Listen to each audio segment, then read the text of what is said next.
विगत चुनाव भारत के राजनीतिक इतिहास के एकमात्र चुनाव थे जब विदेश में कोई रिपोर्ट नहीं, मैं विपक्ष सदस्यों से कहना चाहता हूं, रिपोर्ट नहीं, भारत के इतिहास का एकमात्र चुनाव था जब विदेश की एक गवर्नमेंट ने, रशियन गवर्नमेंट ने ऑफिशियल स्टेटमेंट दिया कि भारत के चुनावों में विदेशी हस्तक्षेप हो रहा है। ऐसा भारत के इतिहास में कभी नहीं हुआ और इसके बाद दूसरी सरकार के द्वारा उसका खंडन किया गया। महोदय, मैं अपने विपक्ष के साथियों से पूछना चाहता हूं कि यह जान के हो रहा है या अनजाने में? अगर अनजाने में हो रहा है तो ईमानदारी से आइए और खुलकर चर्चा करिए। यदि जान के हो रहा है तो मैं अनुरोध करना चाहूंगा कि इसके ऊपर गहन जांच होनी चाहिए, क्योंकि निरंतर मैंने सभापति महोदय कोई घटना कोट नहीं की है। अत्यंत गंभीर, महत्वपूर्ण और चिंताजनक विषय पर सदन का ध्यान आकृष्ट करना चाहूंगा। जब से भारत श्री नरेंद्र मोदी जी के नेतृत्व में एक उभरती हुई सामरिक, आर्थिक और कूटनीतिक शक्ति बनकर उभरा है, तब से यह बहुत सहज रूप से देखा जाने लगा है, विशेषकर विगत 3 वर्षों से, जब से भारत को विकसित भारत बनाने का लक्ष्य रखा गया है, कि विदेश की बहुत सी ऐसी गतिविधियां हैं जो भारत की व्यवस्था के आर्थिक पक्ष, भारत की व्यवस्था के नैतिक पक्ष, सामाजिक पक्ष पर आक्रमण कर रही हैं।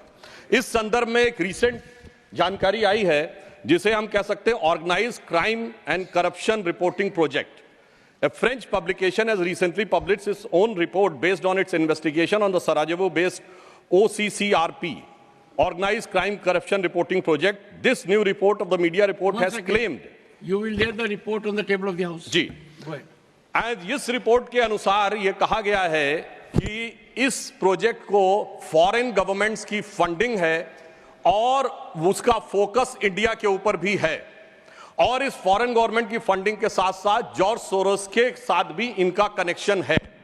अब ये केवल हम एक रिपोर्ट के आधार पर नहीं कह रहे हैं सभापति महोदय, मैं सदन का ध्यान आकृष्ट करना चाहूंगा कि विगत 3 वर्षों से यह क्या एक संयोग है कि जिस समय भारत की संसद का सत्र चलता है, मैं सिर्फ एक संयोग बता रहा हूं, भारतीय फार्मर्स के बारे में रिपोर्ट आती है 3 फरवरी 2021, बजट सत्र है 29 जनवरी 2021।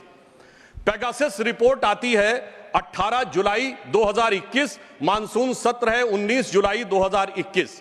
उसके बाद 31 जनवरी 2023 से भारत की संसद का बजट सत्र शुरू होता है और 24 जनवरी 2023 को हिंडनबर्ग रिपोर्ट आती है। जनवरी 2023 में भारत की संसद का सत्र शुरू होता है और 17 जनवरी 2023 को बीबीसी की डॉक्यूमेंट्री आती है, इंडिया द मोदी क्वेश्चन। और गंभीर महत्वपूर्ण बात है, 20 जुलाई 2023 को भारत की संसद का सत्र शुरू होता है और मणिपुर वायलेंस का वीडियो 19 जुलाई 2023, ठीक एक दिन पहले जारी होता है। पूरे सीक्वेंस में अगर हम चलें तो महोदय मैं याद दिलाना चाहूंगा कि 10 मई 2024 को कोविड वैक्सीन के बारे में एक रिपोर्ट छपती है, जिस समय भारत का चुनाव प्रचार अपने पूर्ण उसके ऊपर था। फिर अभी वर्तमान सत्र हम बताना चाहते हैं कि मानसून सत्र 22 जुलाई से 9 अगस्त के बीच में शुरू होता है और 10 अगस्त को हिंडनबर्ग की रिपोर्ट आती है। वर्तमान सत्र 25 नवंबर से प्रारंभ होता है और 20 नवंबर को अमेरिकन कोर्ट के एक अटॉर्नी की रिपोर्ट आती है एक बिजनेस हाउस के संदर्भ में। मैं सिर्फ देश के सामने बात रखना चाहता हूं।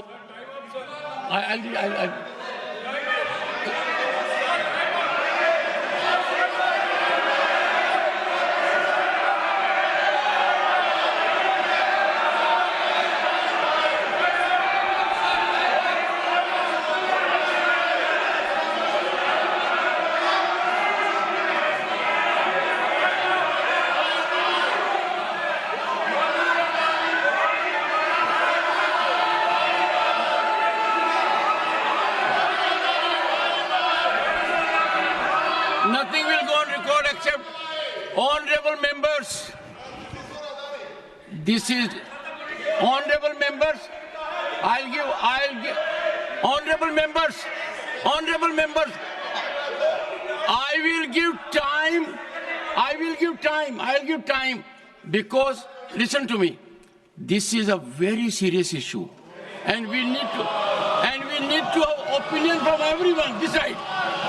We cannot allow largest democracy to be made dysfunctional by deep state anywhere else.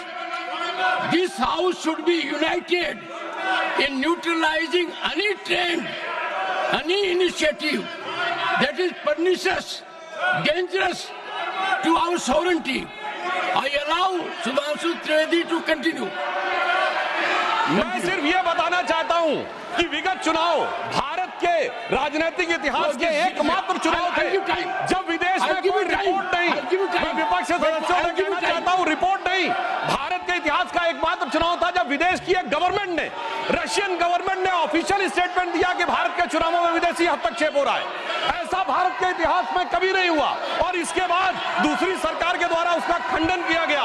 महोदय, मैं अपने विपक्ष के साथियों से पूछना चाहता हूं कि यह जान के हो रहा है या अनजाने में? अगर अनजाने में हो रहा है तो ईमानदारी से आइए और खुलकर चर्चा करिए।